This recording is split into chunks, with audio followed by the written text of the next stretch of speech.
Bonjour, je suis Morgane Niel, je suis rédactrice en chef de Madame Figaro en France. Je m'occupe des sujets business, des femmes dirigeantes, des femmes au travail et plus particulièrement du prix Business with Attitude. J'ai été très honorée et je vous remercie beaucoup de m'avoir demandé de faire partie du jury de votre prix Business with Attitude parce que ce prix, c'est un petit peu mon bébé. Je l'ai développé quand Anne-Florence Schmitt, qui est notre directrice de la rédaction, m'a demandé d'inventer un prix. Je l'ai développé alors que moi-même j'attendais ma fille qui s'appelle Céleste. Donc j'ai eu deux bébés en même temps, ma fille et le prix. Et je suis très heureuse de voir que ce prix a également un petit frère ou une petite sœur au Japon, puisque maintenant le prix vit sa vie chez vous, qui se développe et que ça fait plusieurs années qu'il grandit et qu'il s'épanouit aussi au Japon. C'est vraiment une grande fierté. Nous traversons dans le monde une grande période de chaos, de changement permanent et j'ai trouvé que le thème que vous avez choisi du changement est un thème majeur dans lequel les femmes ont vraiment une carte à jouer. Peut-être parce qu'elles abordent le changement de façon différente et que on leur demande beaucoup dans leur vie de changer. J'ai trouvé que les trois profils qui ont gagné le prix m'ont personnellement beaucoup inspirée et inspireraient beaucoup de femmes françaises.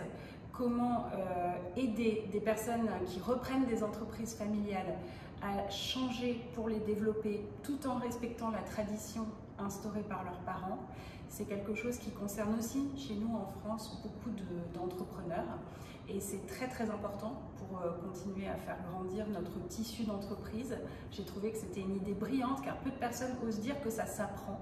De changer, ça s'apprend. J'ai beaucoup aimé aussi le profil de Akiko Yata qui décide de faire venir le soin discret dans les communautés au lieu que ce soit par exemple des personnes âgées qui doivent se déplacer pour aller vers le soin et qui de fait sont peut-être aussi moins bien soignées parce qu'elles ne se déplacent pas. J'ai trouvé que la démarche d'aller dans l'autre sens, nous en France on devrait beaucoup s'en inspirer. Notamment elle fait se déplacer aussi des infirmières. Je pense qu'il y aurait quelque chose à jouer aussi comme ça en France. Ça m'a beaucoup plu en fait son idée. Je trouve qu'elle a beaucoup d'impact et d'importance.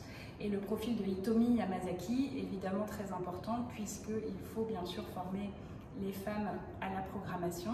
Je vous parlais de ma fille tout à l'heure, j'ai un garçon et une fille. Mon garçon fait tout le temps de la programmation avec mon mari. Ma fille n'a pas envie d'apprendre et je sais que si elle avait un endroit où il n'y avait que des filles qui faisaient de la programmation, elle apprendrait davantage. C'est important que les femmes se forment dans des endroits pensés pour elles. Donc bravo à toutes les trois, félicitations d'avoir gagné ce prix. Et c'est peut-être juste un rêve, mais l'année prochaine, nous fêtons les 10 ans du prix Business with Attitude en France, à Paris. Je serais très heureuse que vous puissiez, peut-être toutes les trois, les gagnantes du prix Business with Attitude au Japon cette année, et peut-être d'autres entrepreneurs japonaises du prix, que vous puissiez venir en délégation à Paris et monter sur scène.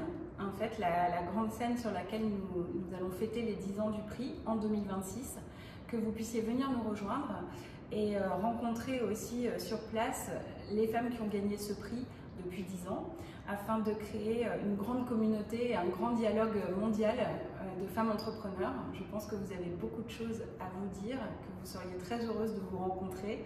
Et moi, je serais très heureuse de vous recevoir, donc vous êtes formellement invités.